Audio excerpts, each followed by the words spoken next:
Bonjour à toutes et à tous. Ce matin, je suis en compagnie de Vincent Briand, président et cofondateur de Deepkey. Bonjour Vincent. Bonjour Héloïse. Alors pourquoi Deepkey ?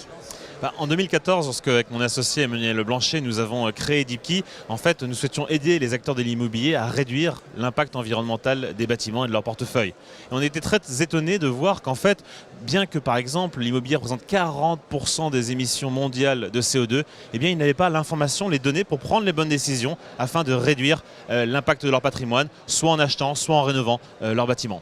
D'accord. Et concrètement, que proposez-vous aux acteurs de l'immobilier ?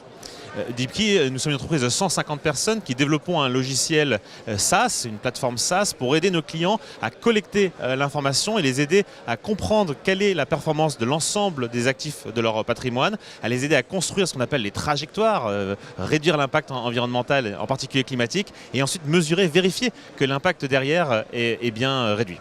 D'accord. Et est-ce que vous avez une actualité dont on pourrait parler aujourd'hui à l'occasion du MIPIM ? Nous sommes en pleine levée de fonds, en train de clôturer une levée de fonds qui sera supérieure à 50 millions d'euros.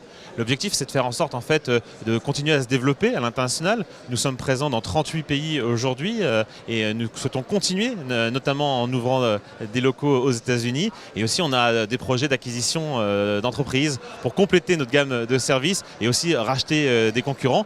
Ça va être une année pour nous clé 2022 parce que nous prévoyons de recruter 200 personnes. On a déjà recruté une quarantaine depuis le début de l'année. Donc encore 160 à recruter dans les mois à venir. D'accord, donc ça veut dire plus que doubler les effectifs. Oui.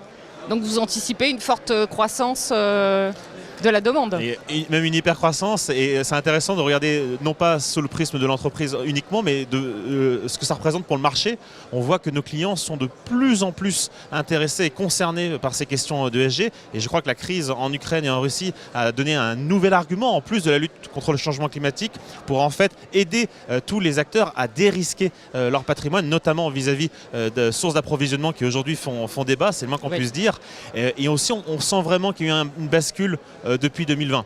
Je crois que la crise de la Covid a accéléré la prise de conscience de la lutte pour le changement climatique, non seulement parce qu'il y a un véritable arsenal réglementaire, il faut bien le dire, en Europe en particulier, mais dans de plus en plus de pays dans le monde, mais aussi parce que les investisseurs ont compris, que les investisseurs financiers, que s'ils ne réduisaient pas l'impact climatique de leur patrimoine, ils allaient perdre de la valeur sur le bien, et il y aurait à avoir une décote de la valeur du bien à terme, et ça, pour eux, c'est vraiment un problème. Oui, ce serait problématique.